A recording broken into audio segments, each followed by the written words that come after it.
A hand-cured t-shirt made from the most succulent cotton you could ever think of. Honey-glazed Jon O Clock that tells you the time whatever time of day you happen to be looking at it. 3 different badges that could pierce your lapel. Oof! Mind you don't stab a nipple now. And a massive A1 poster so I can watch you when you sleep. This isn't just any old merchandise. This is the 5 years of WTF Moments special merchandise. Oh, sexy. Sexy wank pheasant. You know, normally when I arrive into the Cultaholic offices on a Monday morning, having lost my Cultaholic Heavyweight Championship the night before and my supposed special calamari to the Cultaholic Heavyweight Champion, Clarence, that little purple slut, has left me, I'd be unhappy. But the bigger picture is at play here at Cultaholic, because as you can see, by my back, we have brand new merchandise at cultaholicshop.com, including, by the way, something that has been in the making for at least 4, maybe even 5 years. It's an actual physical Jon O Clock. And when I arrived into the office this morning, there was just 35 of these 10-inch bad lads left. This is the only time I have held 10 inches in my hand. Let me tell you that. So as I'm stood here right now, it's mid-afternoon. By the time you're watching this, it'll be evening. So goodness knows how many there will actually be left. So act quickly now at cultaholicshop.com to avoid disappointment. But as for Elimination Chamber 2021, Ross is at the wheel. It was a solid night's worth of professional wrestling action. It was just like Rachel from Friends' Trifle. Everything was good in the words of Joey Tribbiani, and if one thing had to be the meat inside of that sweet trifle, it would have to be the women's tag team match. It was a bit inconsequential, and I did not like the way that Sasha Banks was bamboozled by Reginald on the road to WrestleMania. Make the champions look strong, man, WWE. But it just makes you laugh, doesn't it, dear viewer? If Edge had waited to make his WrestleMania announcement until the end of the night, he could have had a much easier WrestleMania match against The Miz compared to a very hard one against Roman Reigns. Ultimate opportunist, my arse. But I am just Ross from Cultaholic Wrestling. And these are all the WTF moments from Elimination Chamber 2021. Hit the intro man.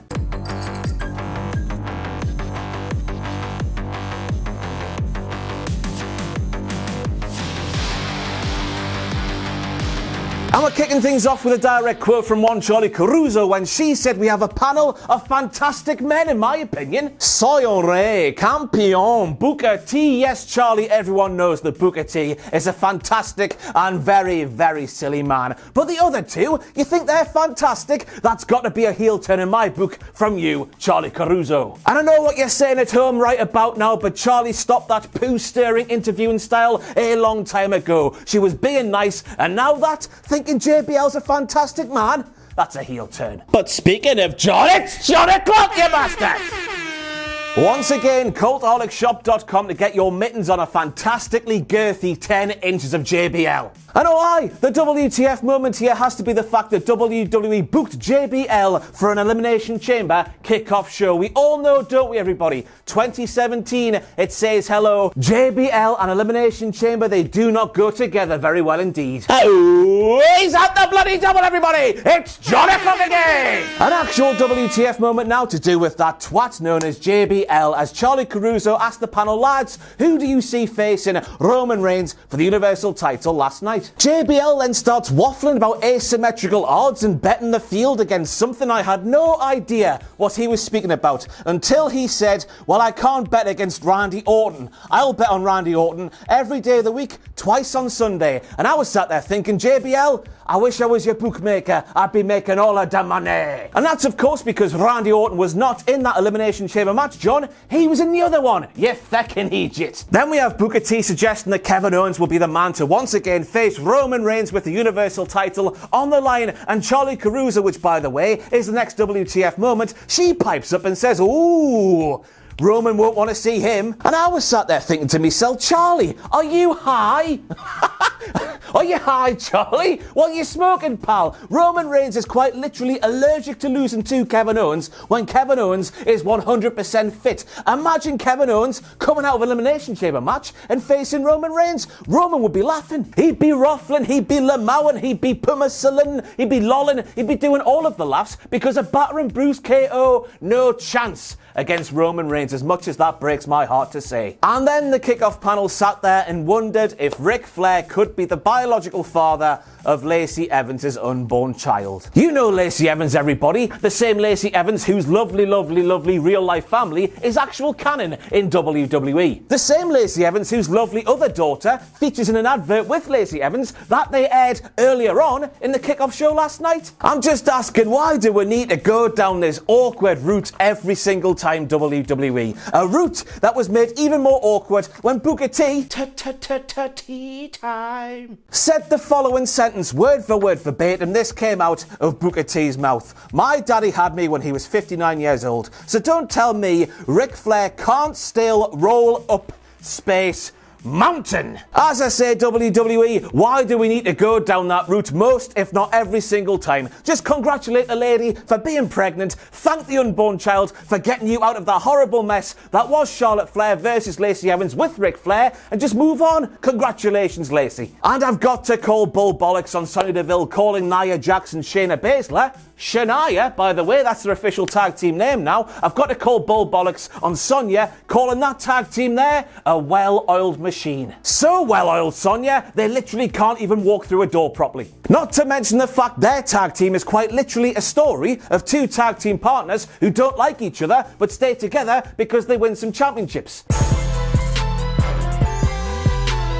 And we've also got to call bull bollocks on Booker T questioning why somebody, in his words, somebody like Reginald D. Chardonnay, his name's just Reggie Thomas, Ross, shut up man, will you? But why Reggie would think he could step into the wrestling ring with somebody like Nia Jax. Booker T does not watch SmackDown confirmed, and that's a huge WTF moment when he sat there on a panel. As we all know, because we watch SmackDown every single week, don't we, everybody?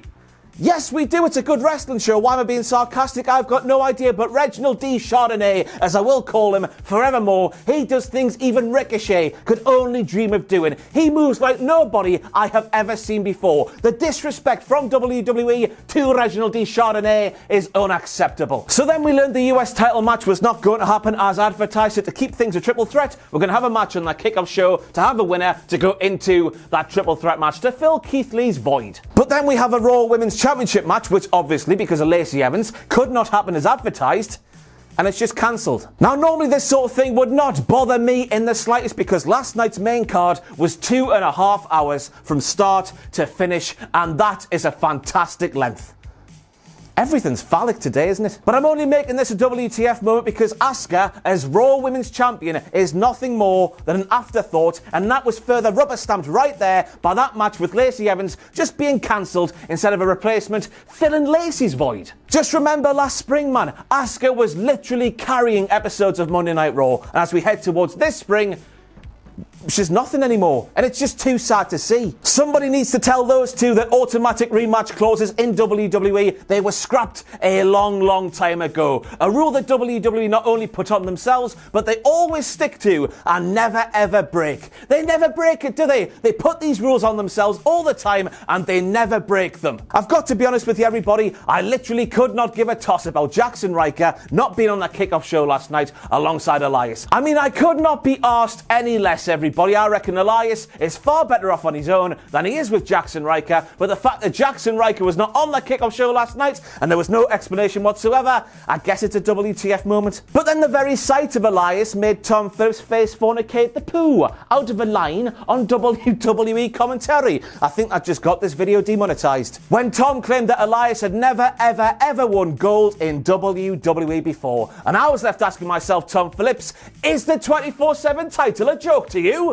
Yes. So as we all know, in fatal four-way matches, no countouts and no disqualifications. But despite surely knowing these were the rules, Retribution just stood there at ringside, and yes, I know, they broke up a couple of pinfall attempts, but that's all they did. Why weren't they in that ring making that match a proper handicap match? Because they could. There's no rules. You're just screaming to your telly, aren't you? WWE, help these lads out, will you, man? You just make them look like massive idiots every single chance you get. Omos is out there eliminating Big E from the Men's Royal Rumble match. He's helping AJ Styles do things in that match. Mustafa Ali was in that same match, but no Retribution members were present at ringside. It makes no sense. It makes them look stupid. Just help them out, man. It's the bloody hat-trick, everybody! It's Jon O Clock!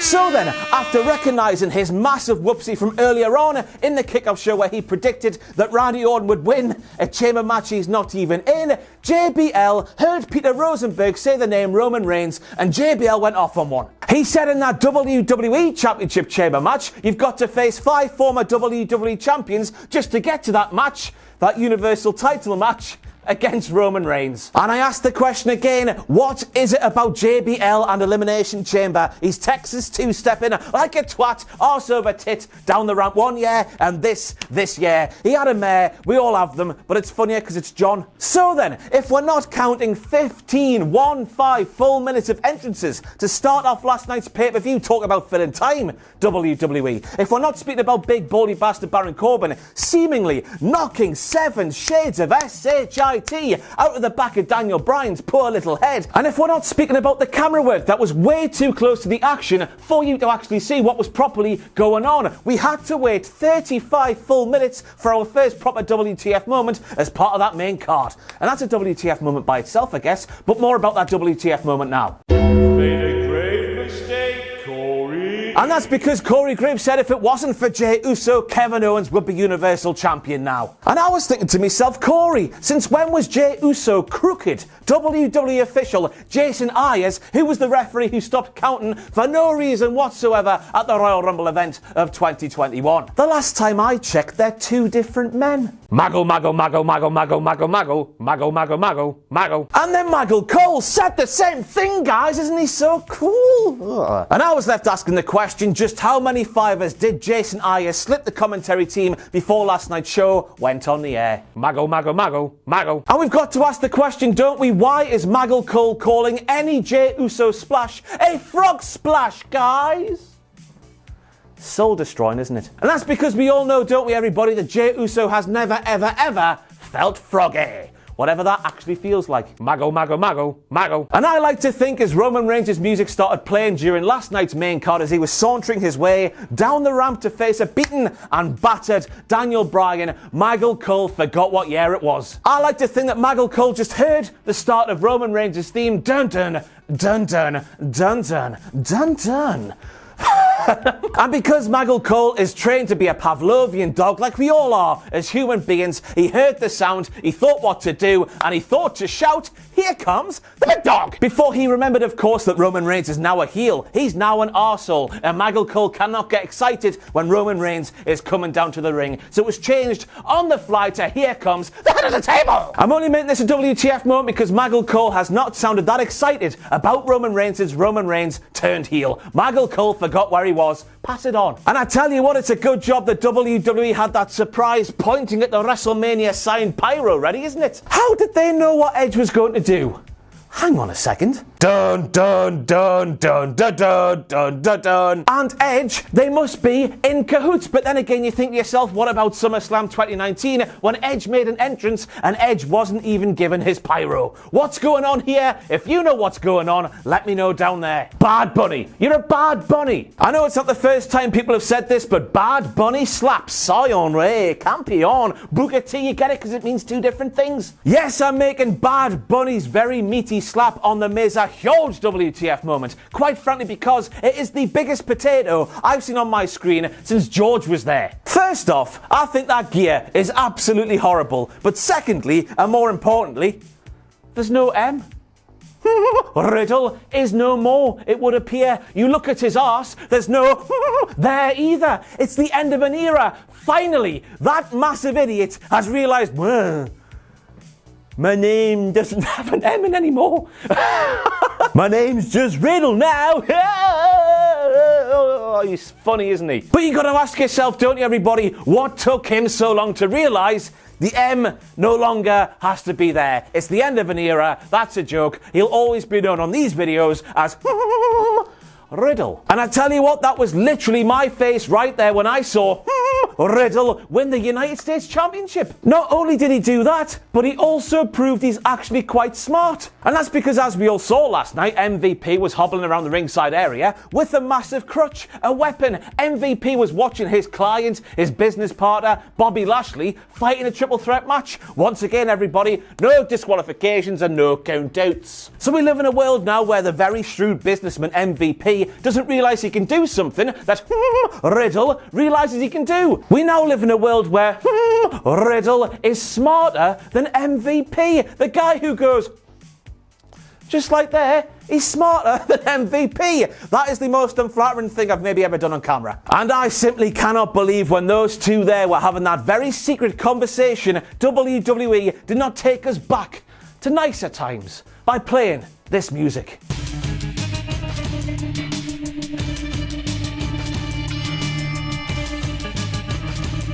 And hopefully this will be explained on Monday Night Raw tonight that conversation right there was MVP saying to The Miz, hey Miz, Bobby Lashley is angry. He'll take out his anger on Daddy Drew McIntyre. You can win the title. Bobby Lashley gets first dibs at your championship title, Shottingtons.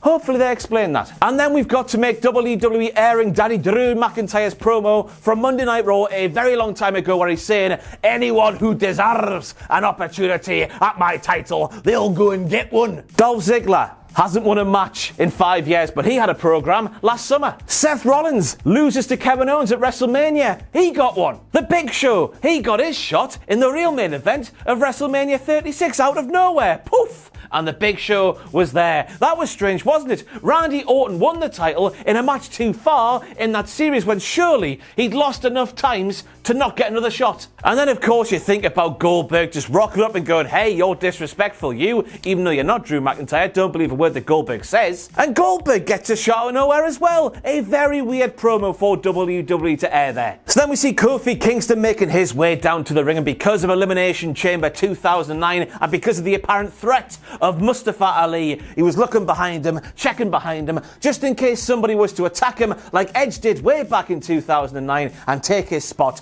inside the chamber. And as if by magic, Kevin Dunn, I thank you very much. After Kofi Kingston looks behind him, who's the first person we see? It's AJ Styles, and we all know that AJ Styles loves the little things. Look at his face, man. Oh my God, Kofi Kingston doing the little things. That makes my little thing stiffy with it. And I don't know about you at home, but I don't think I've ever seen AJ Styles do a massive whoopsie when attempting a 450 splash. But during that chamber match last night, that's exactly what happened. And no, dear viewer, I'm not making this a WTF moment because let's all turn to Seth Rollins and laugh the professional wrestler making a whoopsie while doing a very difficult wrestling maneuver, or while being a actual human being who makes mistakes. I'm making this a WTF moment within the context of AJ Styles nailing a 450 splash every single time he goes for one, apart from last night. Strange things are happening to me. But wouldn't you just know it, because he's AJ Styles, of course, and he's phenomenal or something like that. He went and tried another one straight away, and he nailed it. People like that annoy you, don't they? They mess up, they go back and try again, and they nail it. Effortless as well. Effortless when they do it. They make you ill. Prick AJ Styles being so good at everything. And of course, our thoughts and our prayers are with Angry Miz Girl, wherever she is. And that's because a very angry Bobby Lashley came down to the ringside area. He attacked Drew McIntyre. That opened the door for The Miz to run down to the ring, cash in, and The Miz is your new WWE Champion. Boo! I can't believe The Miz is world champion. Ew. Good!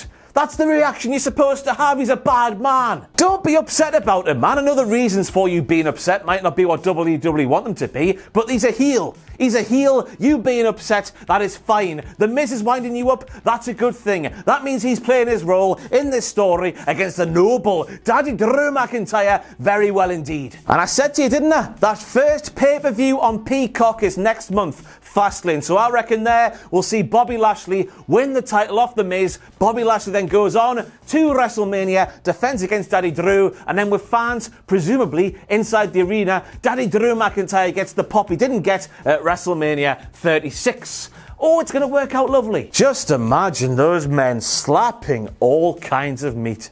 crossing swords the line. Anyway, I've been Ross Twiddell from Cultaholic Wrestling. Just one more reminder. I've got no idea if there's any left by the time you're watching this video, but to avoid disappointment, act now. Jon O Clock actual 10-inch clocks are on cultaholicshop.com now, as with new t-shirt, as with a massive lovely poster. Richard, put a picture of the poster right there. Look at that there. Unbelievable. A1 size, that. A1.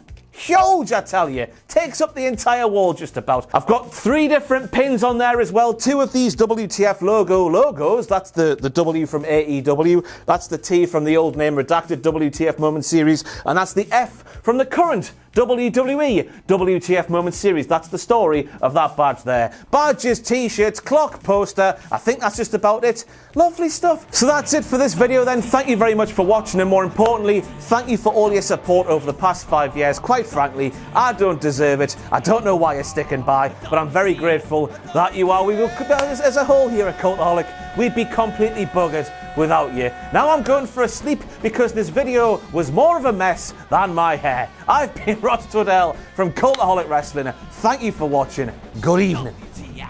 Good evening.